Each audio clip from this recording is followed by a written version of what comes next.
Bonjour, bienvenue à J'ai une idée. Oups, ma musique est forte. On va baisser ça un peu. Comment ça va? Content de vous retrouver cette semaine. Comment ne pas parler du phénomène mondial télé-réalité en ce moment qu'est Love Island USA? Évidemment, si vous m'écoutez depuis un bon bout de temps, vous le savez que je suis fan de télé-réalité. Je suis fan de télé-réalité surtout pour le après. C'est que, en fait, ce que je regarde, c'est quel est le narratif des gens qui vont atteindre une célébrité, pas instantanée, mais quand même une optimisation de leur visibilité et célébrité temporaire après ces émissions-là, puis qui va être capable de garder cette célébrité-là, sinon, je vous dirais que la plupart, là, même dans les gros shows, finissent par être oubliés, dépendamment de ce qui se passe après. La beauté de la chose, c'est que maintenant, c'est possible d'orchestrer un suivi ou une suite à ça sans dépendre des producteurs extérieurs ou de l'intérêt d'un média quelconque. Certaines personnes, s'ils décident d'eux-mêmes surfer sur la vague, ils sont capables de le mettre en place. Puis c'est toujours intéressant de voir qui réussit à le faire puis qui abandonne après quelques mois. Parce que oui, le faire soi-même, c'est plus difficile que quand il y a toute une équipe de production derrière toi. Mais c'est ultimement beaucoup plus payant, par contre. Alors, puis c'est pas tout le monde. En fait, je ne conseillerais pas à tout le monde, après une télé-réalité, d'investir dans une suite. Pour certaines personnes, ça va être très difficile par rapport à ce qui s'est passé. Pas nécessairement. Puis, pour des raisons qui vont vous surprendre, là, c'est ceux qui sont controversés, ils ont toutes des chances, eux autres, de continuer. C'est ceux qui ont plutôt laissé indifférent que ça donnerait peut-être pas grand-chose. Alors, mais bien entendu, je généralise. Donc, aujourd'hui, êtes-vous de ceux qui ont été fascinés par la saison de Love Island USA, saison 7, qui est en ce moment qui cartonne partout dans le monde, même au Québec. Et ça, je suis surprise. C'est-à-dire que même au Québec, ça marche tellement que les gens vont dans des bars, les gens se rassemblent pour aller écouter Love Island comme on écoute le hockey. Donc, il y a eu des endroits là qui se sont mis en place à Rive-Sud, à Laval. Il y en a même à Montréal. Les gens écoutent Love Island en groupe. C'est devenu comme un rassemblement, une tribu. Et on aime les personnages, on se demande qu'est-ce qui va se passer. Alors, pendant cet épisode d'aujourd'hui, on va essayer de comprendre pourquoi cette fascination-là pour ce show-là, soudainement, un show qui est populaire en Angleterre depuis longtemps. Et je vais faire, pour ceux qui l'ont écouté, la saison 7, je vais vous faire un peu mon commentaire sur cette saison 7, quelques prédictions sur les participants qui vont avoir un après, si vous avez aimé ça. Mais même si vous ne l'avez pas écouté, je pense que vous risquez de trouver ça intéressant. Alors, mon nom est Jeanne Duquette, je suis stratège de haut niveau, ancienne PDG dans l'industrie musicale, conseillère en notoriété et spécialiste des récits invisibles du succès. Aujourd'hui, je vous emmène dans les coulisses de la stratégie du pouvoir et de l'influence dans le cadre de télé-réalité. Les participants, plus précisément, parce que ce sont eux qui gagnent en visibilité, célébrité, mais pas nécessairement notoriété, après ces émissions-là. J'ai une idée, c'est un podcast francophone, d'opinion, sans entrevue ni détour, une voix seule, mais jamais isolée.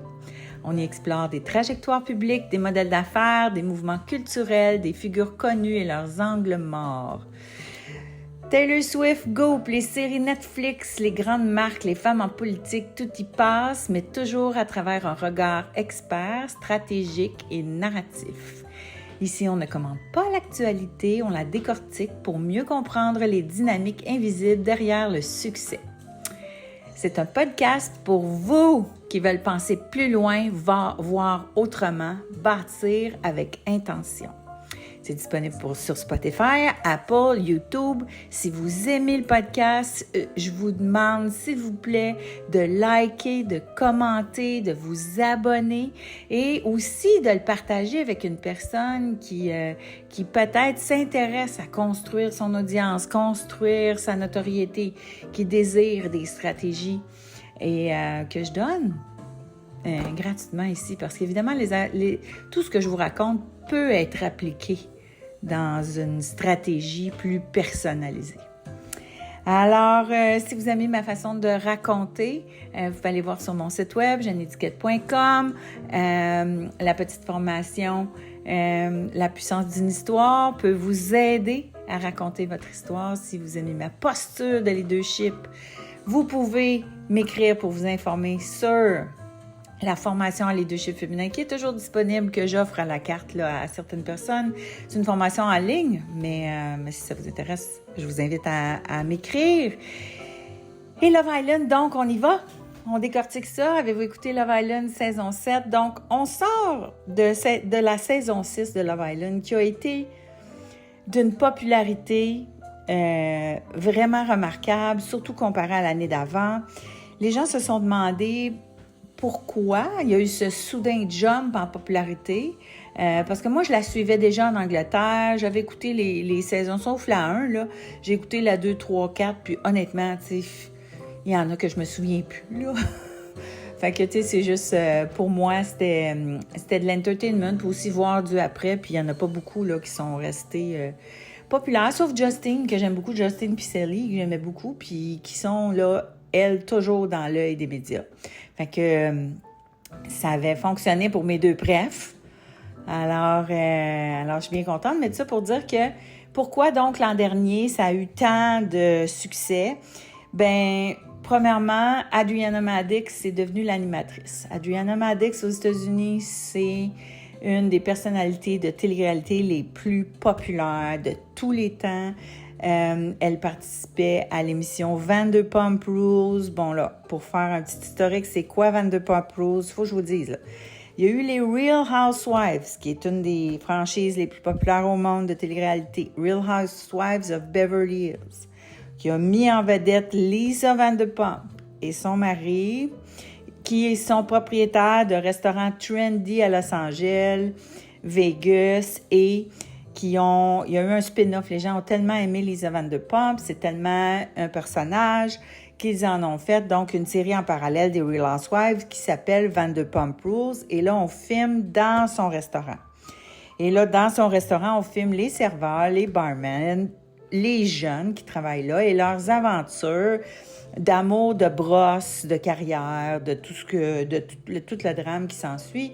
Puis, donc, Adriana Madix, ayant fait partie du plus... Ça s'appelait Scandalville, là. Ça a fait le tour du monde aussi, tous ceux qui suivent la série. Donc, ça semble être très populaire, là, même internationalement, Vanderpump Rules.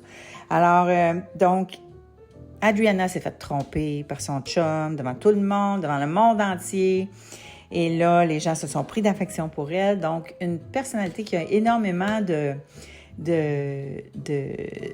rayonnement. Puis en plus, dans un des épisodes, justement, où c'était le drame, puis elle découvrait la tromperie, elle disait à son chum, elle disait, tu sais, moi, je veux pas sortir tous les soirs, je veux juste rester chez nous puis écouter Love Island. Alors là, les producteurs ont vu ça. Et là, ils lui ont demandé si ça lui tentait d'animer. Puis forcément, oui, le fait qu'elle anime Love Island, que les gens ont vu ça dans Vanderpump Rules, qui est déjà très populaire, ça a attiré l'attention sur Love Island. Donc, premier shift. Mais deuxième shift, je dirais que comme le show était moyen populaire, puis il passe juste en ligne, il passe pas à télé aux États-Unis, il passe juste online sur Peacock, tu sais, qui est pas, c'est pas Netflix, puis c'est pas les gros, là, les gros streamers, ben, quand ils ont fait le casting, ils ont choisi des gens qui avaient peut-être pas nécessairement déjà écouté le show, qui connaissaient pas nécessairement le show. Et peut-être un mélange de chance et de bon casting. Mais on a eu droit à des gens qui ont été totalement non stratégiques, totalement désinhibés devant la caméra. Et ce qui rend le show toujours meilleur, c'est plein d'émotions, c'est raw, Moi, je trouve que Kayla, elle est extraordinaire, là, pour ceux qui l'ont écouté. Je vais essayer de pas trop faire du particulier pour ceux qui connaissent pas le show, mais il y a 3 filles qui sont devenues extrêmement populaires à la suite là, de la saison 6. Les gens les appelaient PPG, comme les Powerpuffs, là, fait que 3 filles, donc, parce que c'est des girl power, parce qu'ils se sont tenus ensemble, parce qu'ils se sont tenus debout devant la situation.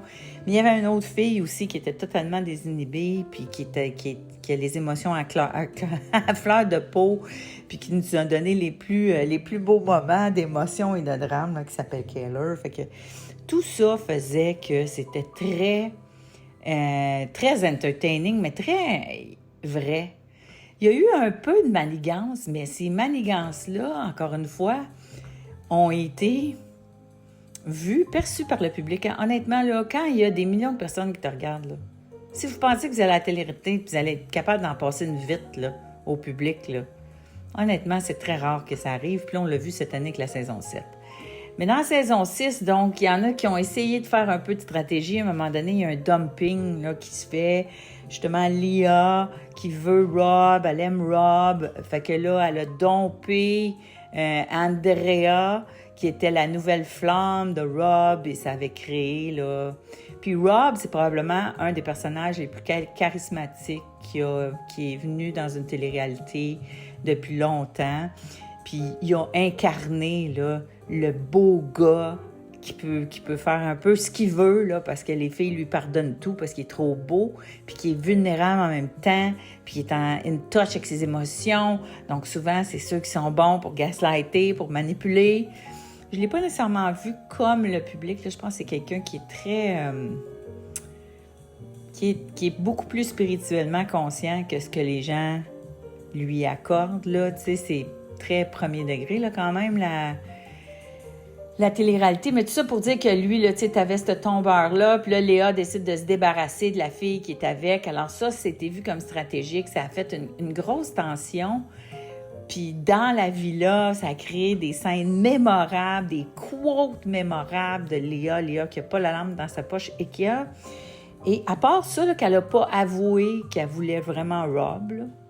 Puis moi, je pense qu'elle voulait vraiment, là, mais qu'elle a changé d'idée par après, là, parce qu'elle a vu que le public n'était pas d'accord avec ça. Parce que ça, là, ça influence une fois que tu sors. Mais tout ça pour dire qu'elle a fait des super quotes, puis elle était très self-aware, parce que oui, elle était calculatrice, puis des fois, elle disait devant la caméra, tu sais, si tu penses que je suis bad, ben imagine-toi que je suis pire que ce que tu penses. Puis dans le pire que tu imagines, multiplie-les par 2. Puis sais-tu quoi? Suck my dick. Dans le sens où ça ne m'intéresse pas. Elle était très self-aware. Elle avait, je pense, une bonne conscience de ce qu'elle pouvait représenter, mais je pensais, elle était convaincue que le public ne l'aimait pas, parce qu'elle s'est fâchée, parce qu'elle a justement fait ils appellent ça des crash-out, là. Donc, elle a pété des coches un peu. Oui, elle a essayé de manipuler un peu. Fait que, à force de faire tout ça, mais d'être très self-aware, et c'est ça qui est la beauté de la chose, ça a changé, hein, les storylines de télé-réalité. C'est qu'avant, ceux qui essayaient d'être parfaits, là, ben, les autres, ils passaient bien, puis ils sortaient des télé-réalités, mais honnêtement, on les oubliait tout de suite, là. On les oubliait après 20 minutes, on s'en souvenait plus de c'était qui, là. Ceux qui ont été parfaits, puis que le public a aimé, puis qui se feront pas blaster sur les réseaux sociaux. OK, c'est le fun, mais on se souviendra plus d'eux. Alors que ceux qui sont imparfaits, donc, puis qui leur arrive un parcours houleux, donc c'est ce qui arrive à Léa l'année passée. Elle pense que le public l'aimera pas nécessairement, mais contre toute attente, elle a fini 2e.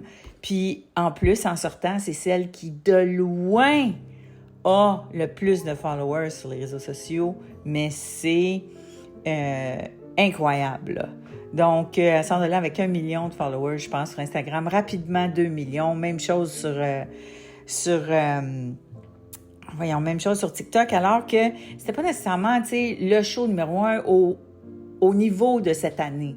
Fait que, mais elle a été capable, donc, de sortir de là avec un immense following et donc des immenses opportunités, un revenu qui tout de suite là, commence à se matérialiser avec des posts à 2 millions de followers, là, puis d'être à ce point dans le créneau que les jeunes femmes suivent puis qui vont être capables de convertir en vente parce que là, elle est crédible, elle, compte tenu de sa posture, elle est crédible. Si elle leur dit « ça, j'aime ça, cette affaire-là », les gens vont la croire. Puis si les gens disent « ça, j'aime pas ça », ils vont pas croire qu'elle va dire qu'elle aime quelque chose qu'elle aime pas. Fait que ça va être super payant pour elle.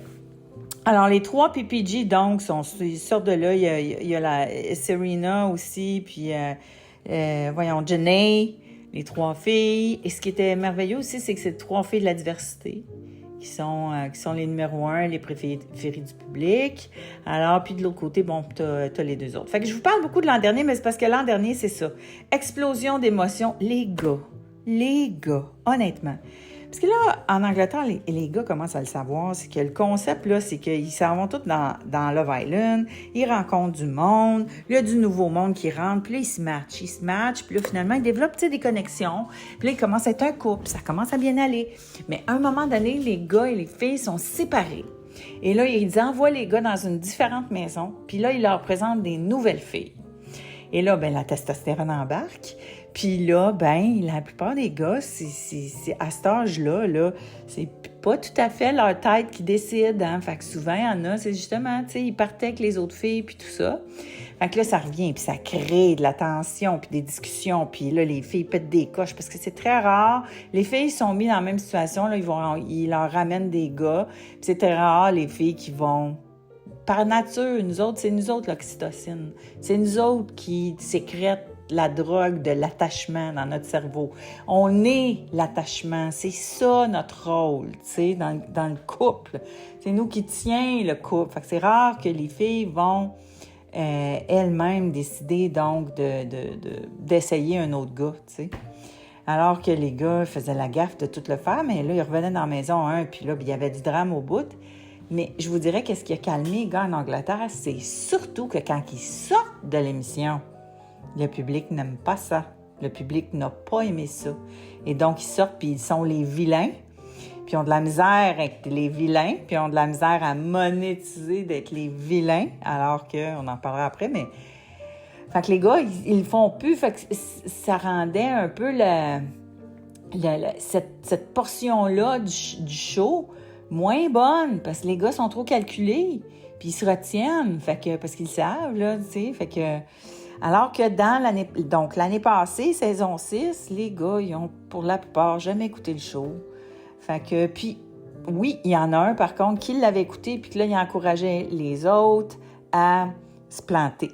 Donc, vas-y avec l'autre fille, oui, t'as le droit, oui, t'as le goût, puis évidemment, lui, celui qui est stratégique, puis qui force les autres à se planter pour que lui puisse avoir des meilleures chances de gagner à la fin, parce que c'est le couple préféré du public qui va gagner, lui, il s'est fait ramasser, puis le public n'a pas voté pour lui. Fait que le public voit ce qui se passe. Si tu es trop stratégique, le public va le voir. Puis si tu l'es pas assez, le show, il est vraiment bon, mais ça se peut que tu ne gagnes pas, Fait que c'est quand même assez difficile à naviguer entre la stratégie, l'authenticité, puis... mais ce qui est le plus... Moi, je pense que ce qui est le plus porteur à long terme, c'est de se laisser aller à ses vraies intentions. Donc, puis des vraies intentions, c'est un mélange de tête et de cœur, là, je dirais. Mais je pense que si on est aligné avec soi-même, on va être capable de le vivre puis de l'assumer avec le public, peu importe, par après. Tu sais, à 22 ans, jamais j'aurais eu ce discernement-là. Je ne pense pas. Hein? Alors, tout ça pour dire que c'est ce qui a fait, donc, l'an passé, les gars, ils ont fait des niaiseries, puis ça a donné vraiment un beau résultat à la fin. Cette année, comment j'ai trouvé Love Island 7? Donc, Love Island 7 devient populaire, effrayant sur le tremplin de Love Island 6. En plus, on entend parler qu'il va y avoir une série sur ceux de Love Island 6 qu'on a aimés. Ils vont le filmer un peu comme Vanderpump Rules. On va suivre les gens. C'est semi-scripté, donc ils vont mettre les personnages dans des situations puis vont les filmer en train d'interagir entre eux. Un peu comme les Real Housewives aussi, ils font. Et donc, on sait qu'on va revoir les gens de 6, mais entre-temps, on regarde 7. Puis là, 7 devient populaire, comme je vous l'ai dit au début. Puis, c'est là qu'on va aller un petit peu dans la prédiction, puis comment ça s'est passé cette année, donc. Parce que là, ça a été tellement populaire l'an dernier que là, il y a du monde qui sont rentrés beaucoup plus conscients de c'est quoi le jeu, c'est quoi que ça peut avoir comme impact. Puis il y en a des petits fins finaux qui ont pensé qu'ils pourraient manipuler leur storyline puis manipuler le outcome du show. Et ça, veux pas les producteurs, même si les producteurs, tu sais, nous, le public, on voit juste 1 heure par jour. Fait qu'on pourrait ne pas voir ça. Mais les producteurs, eux autres, voient 24 heures, puis ceux qui manipulent, ils les montrent, la manipulation. Fait que ça, c'est pas très bon. Puis c'est ça qui s'est passé cette année. Tu sais, les gens disent beaucoup que, le couple qui aurait dû se rendre en finale, puis qui était probablement le couple le plus solide, ben, il s'est fait éliminer beaucoup trop tôt. Oui, parce que les gens n'ont pas cru à leur histoire. Parce qu'ils ont essayé de manipuler l'histoire. Jour 1, ils se trouvaient de leur goût, ils se connaissaient avant l'émission. Il y avait déjà eu un fling avant l'émission. Mais là, bof, ils se matchent pas ensemble dès le début. Là, ensuite, lui, il se match avec une autre fille. Puis l'autre fille, elle essaye, tu sais. En plus, il tombe sur celle qui allait devenir la plus populaire de la série là, pour le public. Il tombe sur celle qui est ultra sans filtre, ultra proche de ses émotions, qui est très, très caring, comme on dit. Donc, elle prend soin de son monde. Elle l'appelait Babe. Puis là, elle disait, elle donnait des compliments. Puis tout, puis lui, à un moment donné, il la rejette. Tu sais, il dit, voyons, tu me tapes ses nerfs avec tes babes. J'exagère, là, mais c'est pas tout à fait ça. Mais il l'a rejeté d'une façon que les gens ont interprété comme, mais il veut pas vraiment se matcher avec elle. Il veut juste attendre avant de se matcher avec celle qu'il veut vraiment. Mais elle, il la tient loin parce qu'il doit avoir une entente avec sa blonde, tu sais, qui dit, je veux pas que tu te rapproches. Tu sais, tu peux aller avec d'autres filles pour faire à croire qu'on va se retrouver à la fin, là, mais ne franchis pas telle ligne. Fait que, tu sais, il la tient loin, mais il est rough avec elle, tu sais. Fait que la fille, elle rentre, le gars qui a choisi, avec qui elle est en couple, il la rejette. Tu sais, c'était super difficile pour elle. Et dès ce moment-là, donc, le public s'est pris d'affection pour cette participante-là, qui s'appelle Amaya. Puis en plus, elle s'auto-appelait Amaya Papaya. Donc, qui est une originale, c'est une infirmière de New York, justement, comme, tu sais, elle vient de République dominicaine, babe par-ci, babe par-là, toujours très nurturing. Et sur le bord cringe, là, petite fille sur le bord cringe, moi, je la trouvais un peu, tu sais, maladroite avec les gars. Elle est vraiment maladroite. Tu sais, c'est pas smooth, son affaire. Tu sais, elle est très... c'est ça, elle n'est pas du tout stratégique dans ses approches. C'est pas tout à fait smooth. Fait que ça rebute certains gars, mais totalement authentique quand elle fait ça. Elle n'est pas dans de la stratégie, fait que les autres ne sont pas habitués. Fait que bref, c'est ce qui s'est passé avec elle. Donc, parce que Ace s'appelle celui que le public pense qui a manipulé là, le show avec Shelley. Ils ne se sont pas rendus en finale, justement parce que ils ont fait semblant de papillonner ailleurs, puis c'était plus ou moins crédible, alors qu'on savait très bien qu'ils allaient finir ensemble. Puis là, eux autres, ils se disaient, si on est ensemble tout le long, le monde ne votera peut-être pas pour nous parce qu'on n'aura pas un storyline, tu sais. Ace, c'est un TikToker qui est connu. Moi, j'ai déjà suivi. Certains, lui, il monte à des hommes autour du monde à danser. C'est super endearing, tu sais, quand il monte à des gars en Syrie à danser, mettons, tu sais. On dirait qu'il amène de la joie à du monde.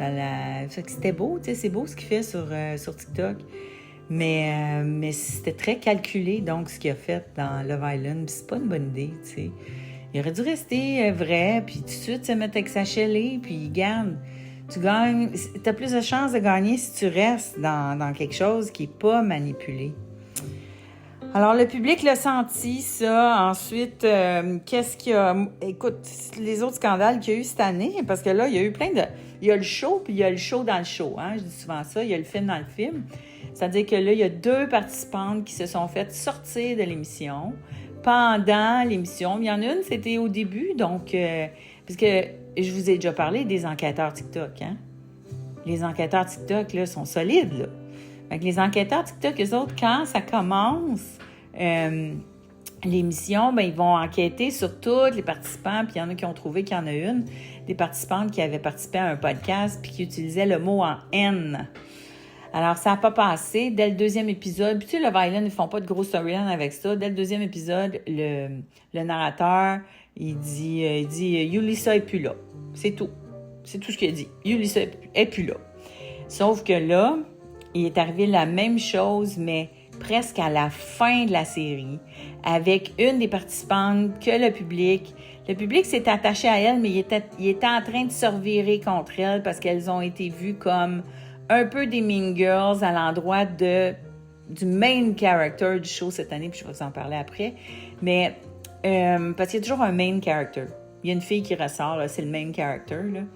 Puis là, il y en a eu une cette année qui est même pas celle que je vous dis qui est la préférée du public. Ah! C'est intéressant, ça, hein? Alors, c'est pas la préférée du public qui était le main character cette année. Donc, ça pour dire que Sierra, qu'elle s'appelle, qui est en couple avec Nick, un couple qui était le seul couple qui était fermé, tu sais, qui s'était dit on est ensemble jusqu'à la fin, peu importe ce qui arrive, puis on a eu assez de tests, là, on sait qu'on veut être ensemble. Puis elle, donc, on a aussi ressorti, et puis là, ça va loin, puis retenez ça parce que c'est important, OK? Les recherches de votre trace sur les réseaux sociaux, là, ça se fait déjà, là. C'est-à-dire que c'était, oui, au-delà de ceux qui se présentent en politique, là. Maintenant, c'est rendu que tous les employeurs vont aller chercher vos traces sur les réseaux sociaux. Ils veulent savoir vous êtes qui, vous faites quoi, à quoi ça ressemble. Puis souvent, puis ça va loin, hein, c'est qu'ils vont aller regarder ce que vous avez posté. Donc là, vous allez vous dire, bah, ce que j'ai posté, c'est pas si pire, je suis correct, c'est tout ça. Mais le vrai clincher, c'est qu'ils vont aller regarder tout ce que vous avez commenté. Et ça, là, moi, c'est ça, là, quand des fois, il y a des journées, là, il y a des moments où j'ai la switch à bitch, là, ça m'arrive, là, comme tout le monde, d'avoir une journée où on l'a pas, là. Puis quand on l'a pas, là, on a le goût de dire que telle affaire est poche, là, tu sais. Bon, moi, j'en vois pas de bêtises à du monde, là, parce que je pense pas que c'est une bonne affaire, là. J'ai toujours conscience des gens à l'autre bout de ça. Ceci dit, tu sais, des fois, ça va arriver que je vais dire, je sais pas, qu'est-ce que j'avais le goût, là, des fois, de dire, tu sais, j'étais d'accord avec quelqu'un qui trouvait telle série pas bonne, tu sais, puis là, je vais aller l'écrire, oui, c'est pas bon, tu sais. Bon, avant la mère. Puis, ou telle chanson, tu sais, aurait mérité... Ah, mais tu sais, exemple, là, quand Billie Eilish n'a pas gagné au Grammy, là, j'étais frue, fait que là, j'avais le goût d'aller dire, j'aime pas ça, puis je suis pas contente, puis nanana. Fait qu'il faut toujours faire attention comment on va aller commenter. Parce que ça va jusque-là, là, les employeurs vont regarder les commentaires que tu as faits, puis si c'est trop sweet ta bitch, ça se peut que ça marche pas, là. Mais, puis si vous m'écoutez, mais c'est peut-être pas valide pour vous, ça, c'est peut-être valide pour vos enfants. Parlez-en à vos enfants parce que les gens vont enquêter. Tout ça pour dire qu'ils ont ressorti des commentaires de Sierra. Et Sierra avait fait des commentaires à connotation raciste, elle aussi. Mais là, rendu là, quand ils ont sorti Yulisa, ils ne peuvent pas sortir Sierra. Puis là, tu te dis, hey, tu sais, les gens du casting là, de Love Island, on s'entend-tu qu'ils doivent être dans l'eau chaude en ce moment d'avoir échappé ça? Parce que ça va loin, mais les enquêteurs TikTok, ils vont très loin, eux autres. Puis aussi, ils sont des milliers, ils sont des millions, là. Tandis que les 2-3 personnes au département de casting de Love Island l'ont peut-être échappé. Sauf que là, je viens de lire un article comme quoi l'équipe va être considérablement grossie, là. Puis ça va faire partie, là, vraiment, ces enquêtes-là, là, sur l'empreinte numérique de chaque personne. Devient importante. Voyez-vous, là, pourquoi c'est important d'avoir une stratégie sur votre communication numérique, puis de faire ça sur le fly, puis comme vous le sentez, c'est peut-être pas une bonne idée. Puis c'est peut-être pas une bonne idée aussi parce que, tu sais, plusieurs de mes clientes sont des filles qui font ça dans la vie pour les autres, mais qui ont besoin d'un œil extérieur pour elles-mêmes. Tu sais, comme Kim Auclair qui vient me voir, ça fait des années qu'elle fait des relations de presse, ça fait des années qu'elle est une experte en communication sur le web. Mais son expertise lui a fait qu'elle est très, très consciente du fait qu'elle ne peut pas elle-même prendre conscience de la perception des autres à son égard. On se voit pas, on peut pas, c'est impossible que nous, on se voit comme les autres nous voient. On sait bien trop d'affaires. On connaît toute notre intention. Le style, on va dire, ouais, mais t'as vu ça, mais c'est parce que je pensais ça, puis que ci, que ça. Non, non. Sors-toi de toi, là. La perception des autres, c'est très fort. Ça contribue beaucoup à tu sais, ça va-tu marcher tes affaires ou ça va-tu pas marcher tes affaires? Fait que c'est important là, d'aller chercher une expertise à partir du moment où on veut avoir du rayonnement, puis du rayonnement qui dure. Parce que, tu sais, c'est ça, qui sait, là, d'un coup que tu deviens famous, puis que les enquêteurs TikTok se mettent sur ton cas, qu'est-ce qu'ils vont trouver? Hein? Alors, tout ça pour dire que... tout ça pour dire que... C'est parce que je viens d'avoir une idée, là. Janie, elle a une idée, fait que là, c'est comme, OK, je prends une note. Je veux vous amener au main character de cette année. Parce que c'est aussi important, là, il y a un autre apprentissage au niveau de la notoriété qu'on peut faire grâce à l'histoire de Huda dans Love Island cette année. Donc, Huda rentre.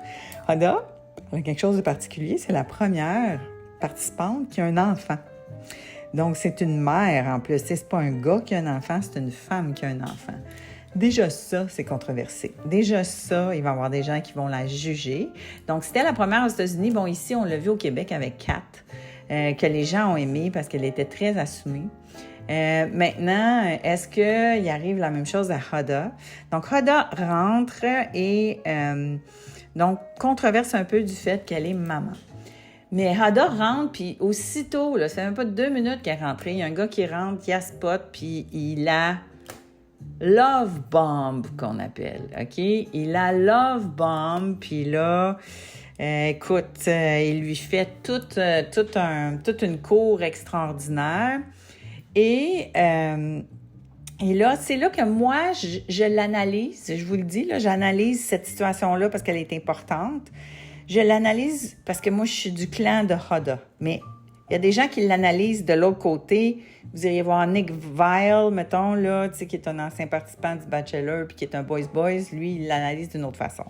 Mais moi, mon jupon départ, je l'analyse de l'angle de Huda. Donc, Huda se fait love bombé par Jeremiah, donc qui est un super beau gars, qui lui dit que, tu sais, il veut tellement être avec qu'il refuse de jouer le premier jeu, il n'embrasse pas l'autre fille qui veut l'embrasser, il donne un bec sur la joue parce qu'il dit « Moi, je veux rester avec Huda ». Là, Ace interprète ça comme « Ah, mon Dieu, il est stratégique, lui, nanana ». Mais là, pensez-y, là, t'accuses tout le temps les autres de qu'est-ce que tu fais, hein, quand t'es pas super conscient, là. Parce que lui, il s'est fait pogner, là, il est pas super conscient, fait que tout le long de la saison, il va accuser plein d'autres gars d'être stratégiques alors que c'est lui le stratégique, tu sais. Puis c'est là que le jupon dépasse, tu sais, il est pas assez conscient. Fait que, ça pour dire que là, il dit, Jeremiah, il était stratégique. Puis là, après ça, il love bomb Huda. Mais Huda, pendant les 3 premières semaines, elle dit pas à Jeremiah qu'elle a un enfant. Parce qu'elle veut être appréciée pour elle-même, puis elle veut pas, tu sais, elle dit dans le confessionnal, je ne dirai pas au gars tout de suite, parce qu'elle dit, j'ai le goût d'être là pour moi, j'ai le goût d'être là simplement comme Huda, et non pas Huda, la mère célibataire, puis je veux pas nécessairement que ça vienne tout de suite avec les jugements, puis tout ça. Vient le moment où elle annonce à Jeremiah qu'elle a un enfant, et malgré le fait que plusieurs personnes, justement, Nick Viall, il a peut-être pensé que Jeremiah, il a pas trop réagi puis que c'était pas si pire. Je disais, moi, c'est clair que Jeremiah, il a pas du tout aimé ça, là, quand il était mère, là. Puis il voyait pas ça dans son plan, là, qu'il allait sortir avec une mère célibataire, en plus, qui était longue distance. En plus, Jeremiah a l'air d'un gars contrôlant, jaloux. Et donc... Et elle adopte ses comportements à lui aussi. Donc, elle devient possessive, jalouse. Mais quand elle devient possessive, jalouse, c'est quand lui, sans lui dire qu'il n'a pas aimé qu'elle avait un enfant, commence à se détacher et commence à faire des gestes qu'elle sent qui se détachent.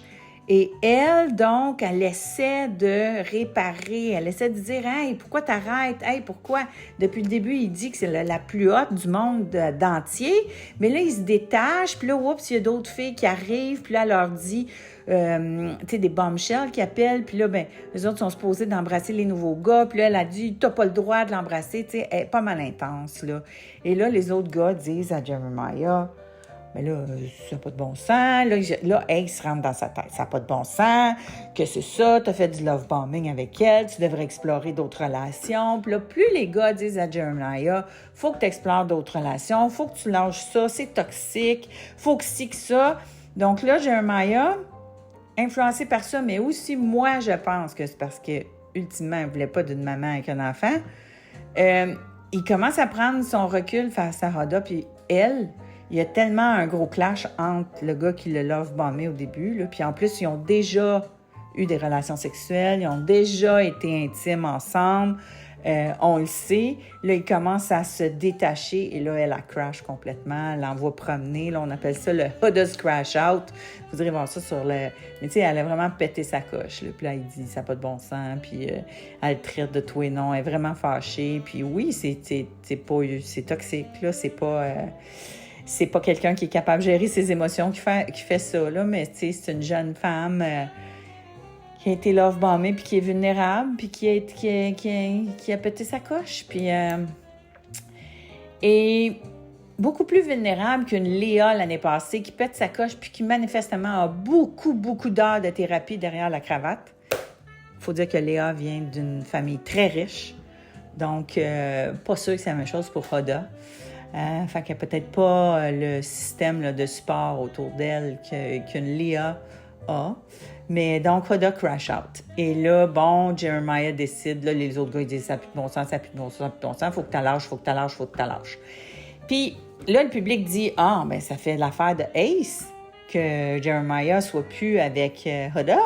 Comme ça, Ace a le champ libre, tu sais, il manipule les couples pour qu'ils restent pas ensemble. » Fait qu'il y a un fameux... Là, une nouvelle fille rentre, qui est une super pétard, là, qui rentre, et là, Jeremiah décide de s'essayer sa nouvelle fille. Et, en bon love bomber qui est, parce que là, les gens... En tout cas, Nick Viall, il n'a pas vu ça, lui, mais j'utilise lui parce que c'est un commentateur masculin, là. Mais lui, il n'a pas vu ça, mais il a love bombé complètement la fille, là. Tu sais, on aurait pu interchanger Hoda puis Andreina. Il a fait la même chose, il va trop vite, tu sais, il est après elle, puis tout, c'est comme, puis elle voit plus clair, et là, après le crash out, puis après tout ça, ils font un vote du public, qui sont vos participants préférés, puis le public vote, et il reste, donc il y a 3 gars en danger, puis 3 filles en danger. Et là, c'est les Islanders, donc les participants qui doivent voter pour qui reste puis qui s'en va.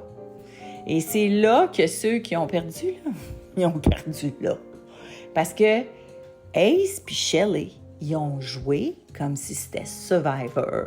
Puis c'est une stratégie, c'est la meilleure stratégie qu'ils ont faite. Tu sais, ils se sont débarrassés des couples les plus forts. Alors que Love Island, un peu comme Occupation Double, c'est supposé de récompenser les couples qui ont des connexions, puis de leur permettre de rester. Hein? Puis ceux qui n'ont pas de connexion, puis que ça se passe pas, doivent pouvoir s'en aller. Bien là, eux, ils mettent dehors ceux qui ont des connexions fortes pour avoir le champ libre, pour pouvoir gagner. Fait que le public pense que les décisions qui ont été prises cette journée-là, là, donc quand ils décident de... Donc, ils se débarrassent de Jeremiah. Ils sortent Jeremiah parce qu'ils disent « Jeremiah, il est toxique, il love bomb, c'est pas bon pour les filles, Ace, il a décidé de le sortir. » Il y a du monde qui disent « Moi, je suis d'accord avec toutes ces affaires-là, que Jeremiah, puis qui sortent. Moi, ça m'a pas si dérangé que ça, mais les gens disent que c'est stratégique parce que là, il aurait refait un couple avec Andreina, puis ça aurait fonctionné, puis là, c'était encore un danger pour... Mais alors qu'il y avait un autre gars qui n'avait pas du tout de connexion dans les 3 là, qui étaient là. Mais les filles, eux autres, ont décidé de mettre dehors la fille qui avait la connexion la plus saine et la plus forte, qui s'appelle Hannah. Ils décident de la mettre dehors, Hannah, mais ils gardent Hoda. Donc, si les gars mettent dehors celui qui est toxique, normalement, les gens auraient dû mettre dehors Huda qui était toxique, mais ils ont décidé de garder Huda. Et puis de mettre dehors Hannah, qui était beaucoup plus forte, puis un danger, donc pour Hayes puis Shelley, là, tu sais, puis stratégiquement, quelqu'un qui écoute Survivor comme moi comprend totalement le move, mais évidemment, toute la communauté de Love and Islanders n'a pas compris ce move-là. Et c'est à ce moment-là, donc, que le couple, là, qui s'est rendu jusqu'à la fin, mais qui n'a pas gagné, là, ont fait ces erreurs stratégiques-là parce que c'est eux qui avaient l'influence là, sur les autres. Alors, Huda, donc, devient, à partir de ce moment-là, Huda devient, par contre, le personnage principal de Love Island parce que sa vulnérabilité et sa transformation devenaient intéressantes. Parce que là, elle rencontre, tu sais, comment elle va retrouver ses forces, comment elle va retrouver la confiance en elle après un crash-out comme elle a fait.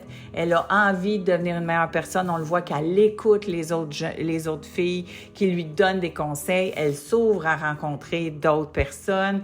Finalement, elle rencontre un gars qui est beaucoup plus mature que son Jeremiah. D'ailleurs, son Jeremiah qui est en thérapie depuis 1 an. Et d'après moi, s'il était en thérapie depuis 1 an, c'est parce que c'est quelqu'un, je soupçonne, qui était probablement un... Love bomber, c'est le mot, c'est l'expression plus acceptée de quelqu'un qui peut être très, très toxique, contrôlant, voire même violent là, pour contrôler la femme avec qui il est. Moi, ces traits-là, on les reconnaît là, quand les gars les ont. Là, puis quelqu'un qui va très fort comme ça au début, là, c'est souvent parce que plus tard, ça va mal virer.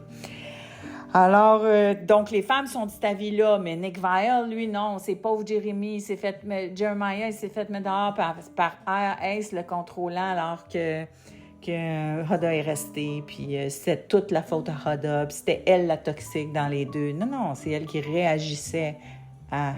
Mais bon, on n'a pas la même opinion là-dessus. Fait que, mais il y a bien des femmes qui pensent comme moi, puis là, Huda est devenue la plus populaire, parce que là, elle a rencontré Chris qui est très groundé, Chris qui lui disait « Je t'apprécie tel que tu es ». Sauf qu'elle, j'ai l'impression qu'elle n'a jamais oublié son Jeremiah, là. Fait qu'elle a essayé, elle s'est ouverte, elle a appris à mieux communiquer tout ça. Ça s'est gâché vers la fin, là, mais son arc a été très intéressant. Le public l'a beaucoup aimé, a aimé son authenticité. Il n'y a eu absolument rien de calculé dans ce qu'elle a fait. Elle a cassé avec Chris le soir de la finale, alors qu'elle avait des chances de gagner. T'sais, donc, on voit que c'est totalement non calculé. Ben ça, les gens aiment ça. T'es dans ta vraie émotion, t'es toi. Si bien que Huda, là, puis c'est ça que les gens disent, là, Huda, là, les gens disent, alors qu'elle doute d'elle-même, hein, parce qu'il y a eu un épisode où, justement là, les filles qui ont essayé d'être les PPG de cette année, là, les Sierra, Shelley et Olandria de cette année qui ont essayé d'être les 3 filles dominantes qui décidaient ce qui se passait, ben il y en avait contre Huda, puis il lui la jugeait, puis il se fâchait contre elle pour des raisons pour lesquelles il s'était pas fâché contre une autre, mettons, là. Fait que, tu sais, ils ont gagné up sur elle, puis là, le public a pas aimé ça, parce qu'ils se sont dit, voyons, c'est double standard, ça, puis ils sont un peu mean girl. Fait que... Et là, Huda, convaincu que le public l'aime pas tant que ça, ben, ça va être... Là, au moment où on se parle, elle doit le savoir, là, mais c'est le plus gros gain en followers de l'histoire de Love Island, puis même là, de plusieurs téléréalités confondues, là. Sur Instagram, elle est passée elle a augmenté de followers, je sais pas de combien, là, parce que ça, c'est juste la semaine, mais la dernière semaine, elle a gagné 769 000 followers pour un gain total. Elle est rendue à 2,9 millions de followers sur Instagram. Ça, c'est juste la dernière semaine. Alors, je pensais que c'était tout. Puis sur TikTok, elle est rendue avec 4 millions de followers. Lui voir la face quand elle va voir ça.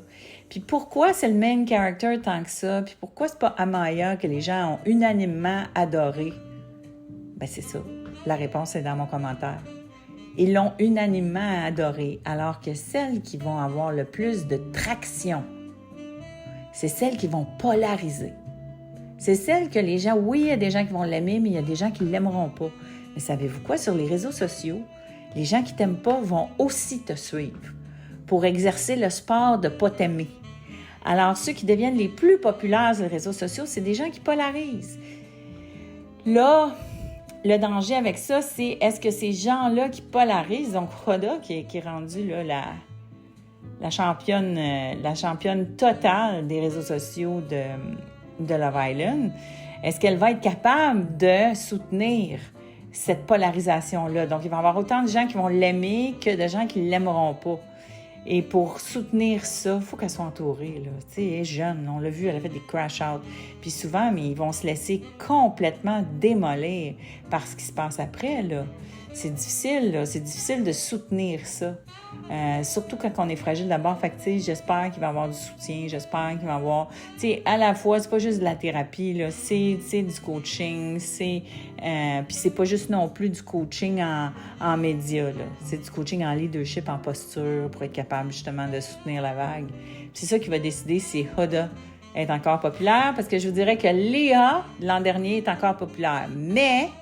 là, Léa, on va voir, parce que cette saison-ci, dans le After de Villa, je suis pas certaine qu'elle va rester la gentille, là. Parce que là, le premier épisode, je trouvais que PPG avait un peu l'air des Mean Girls, fait que... Puis clairement, on va s'occuper un peu plus de Kayla. Moi, j'aime beaucoup Kayla, fait que... est-ce qu'elle va rester à ce place-là? Je sais pas. Mais c'est ça. Puis le public est pas fou, tu sais, dans le sens où quelqu'un qui polarise, ça peut polariser aussi au point de te faire perdre des followers.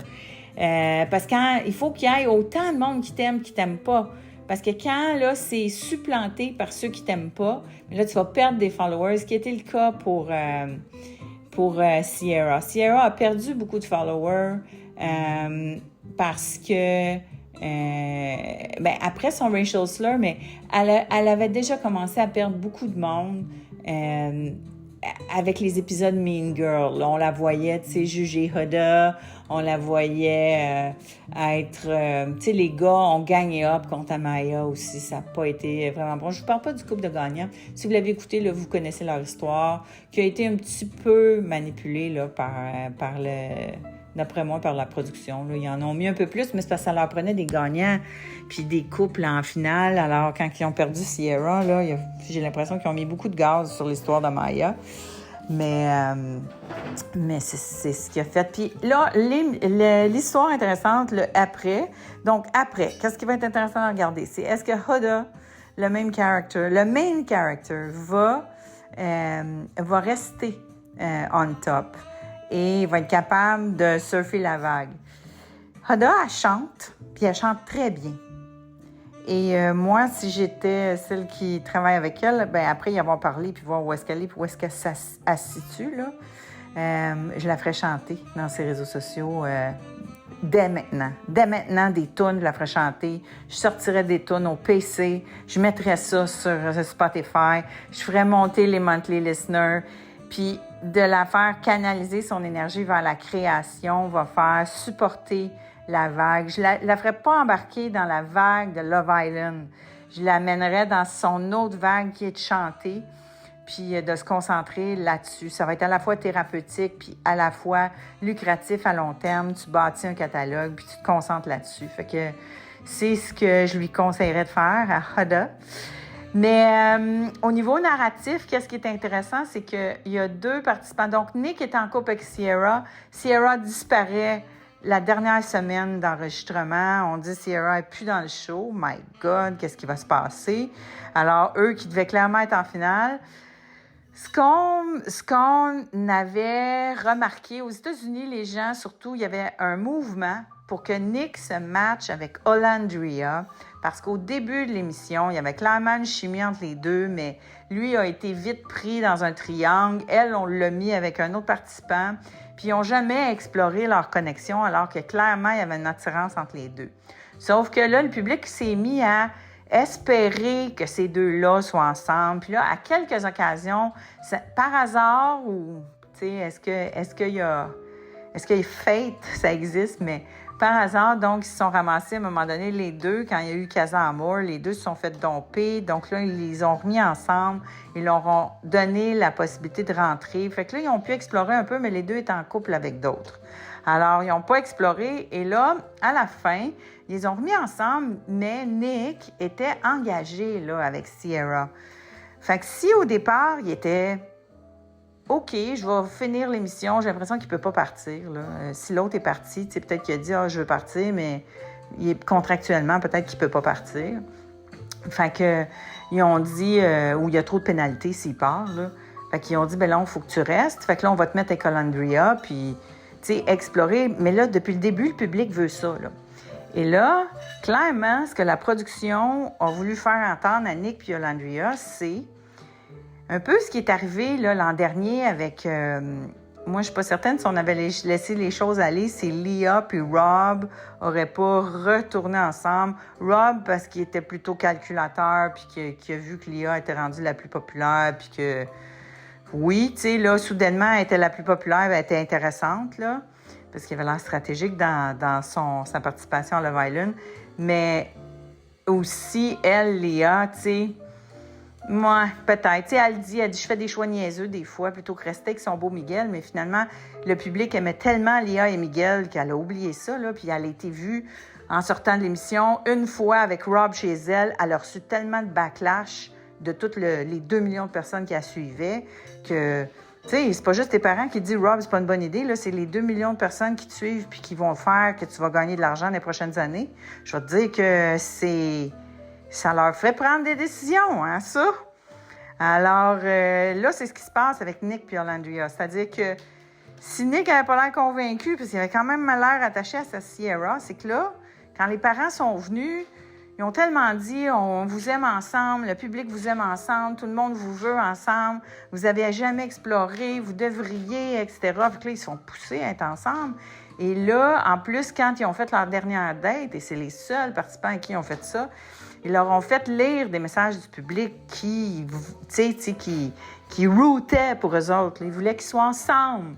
Fait que là, ils ont tout vu ça, eux autres, en sortant. Puis là, ils voient tous les montages des gens qui ont fait sur leur parcours respectif, puis sur le fait qu'ils aimaient être ensemble. Fait que, est-ce que ça va les encourager à être ensemble? Ou est-ce que l'élan naturel de Nick va retourner vers Sierra? À voir.